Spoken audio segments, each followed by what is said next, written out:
Assalamualaikum warahmatullahi wabarakatuh. Halo sejawat dokter gigi mulut semua. Pada video ini kita akan melanjutkan pembahasan mengenai tipe EM, yaitu HM atau Herpes Associated Erythema Multiforme. Ini merupakan varian dari kondisi erythema multiforme selain DIEM atau Drug Induced Erythema Multiforme yang sudah dibahas di video pendahuluan sebelum ini. Nah, HM atau erythema multiforme karena herpes tadi yang dikaitkan dengan herpes utamanya berasal dari virus golongan herpes, memiliki kecenderungan kejadian berulang atau recurrent episode. Lesi HM pada mukosa mulut biasanya berupa bercak merah yang bisa berkembang menjadi nekrosis epitel, meninggalkan ulcer yang menyakitkan atau terasa sakit yang bentuknya tidak teratur dan kadang-kadang dapat mengeluarkan darah.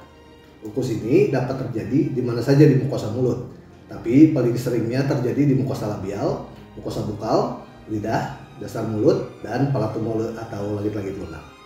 Selain DIEM dan HM, erythema multiforme juga dibedakan menjadi EM minor dan mayor. Dulunya, erythema multiforme diyakini sebagai bagian dari spektrum luas yang dimulai dengan erythema minor di satu ujung, berlanjut ke erythema mayor, berlanjut ke Stevens-Johnson syndrome atau SJS, hingga yang paling parah di ujung yang satu lagi adalah toxic epidermal necrolysis atau TEN yang juga dikenal dengan nama Lyell disease atau penyakit Lyell.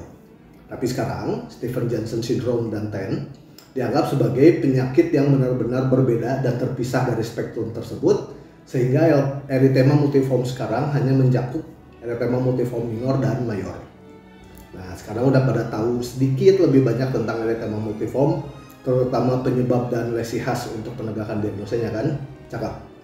Sekarang kita bahas mengenai tata laksana HM dan DIEM. Ini yang biasanya banyak dicari-cari dan ditunggu nih.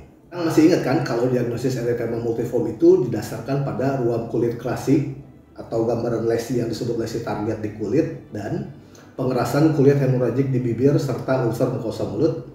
Nah, hal tersebut akan menyulitkan si pasien untuk makan dan minum yang menyebabkan dehidrasi. Sehingga bagian utama dari pengobatan dari erythema multiforme adalah menjaga hidrasi pasien yang baik. Sarankan pasien untuk banyak minum air bening ya, bukan air putih. Soalnya air yang putih itu, yang warnanya putih itu kan susu. Ya, air bening. Banyakin minum air bening 6-8 gelas sehari. Kemudian saranin juga pasien supaya jangan terlalu banyak aktivitas yang menyebabkan keluar keringat. Kebayangkan kalau udah dehidrasi terus tubuh juga dipaksa buat keluarin keringat. Makin dehidrasi lah dia. Kortikosteroid sistemik juga dapat digunakan untuk mengatasi atau mengurangi peradangan yang sedang berlangsung. Kalau serangan erythema multiforme ini karena obat atau DIEM, maka jenis obat yang digunakan untuk pengobatan pasien yang sedang berjalan harus dihentikan atau disubstitusi. Soalnya, selama masih terpapar dengan obat tersebut ya pasiennya nggak akan sembuh-sembuh. Mau diterapi obat apapun dan dalam dosis besar sekalipun nggak akan banyak berpengaruh. Kalau erythema multiforme-nya berulang karena serangan virus dari golongan herpes simplex tadi, maka antivirus seperti aciclovir atau valacyclovir oral bisa digunakan untuk pencegahan. Sedikit kabar baik buat yang terkena HM atau EM yang dihubungkan dengan virus, biasanya kondisi ini akan berangsur membaik dengan sendirinya dalam beberapa minggu. Karena sifat virus itu kan sebenarnya self-limiting ya, membatasi infeksinya dalam rentang waktu tertentu.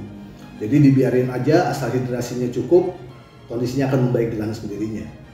Oke, sebagai rekap cepat, erythema multiforme adalah gangguan pada sel kekebalan atau imun tubuh yang menyerang sel epitel dan biasanya dipicu oleh infeksi seperti virus dari golongan herpes simplex atau obat HM dan DIEM tadi. Kemudian erythema multiforme minor, tipenya itu dia hanya menyerang satu jenis mukosa. Sedangkan erythema multiforme mayor menyebabkan lesi kulit yang lebih luas dan mengenai 2 atau lebih lokasi mukosa.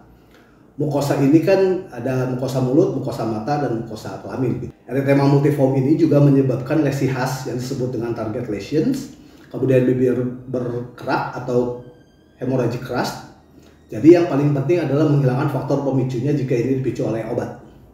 Kalau masih ada yang ingin ditanyakan atau ingin berdiskusi lebih lanjut, silakan bertanya melalui kolom komentar, kita akan diskusikan bareng-bareng. Terima kasih untuk perhatiannya. Semoga apa yang dijelaskan ini bisa bermanfaat. Salam hangat, salam satu lesi. Assalamualaikum warahmatullahi wabarakatuh.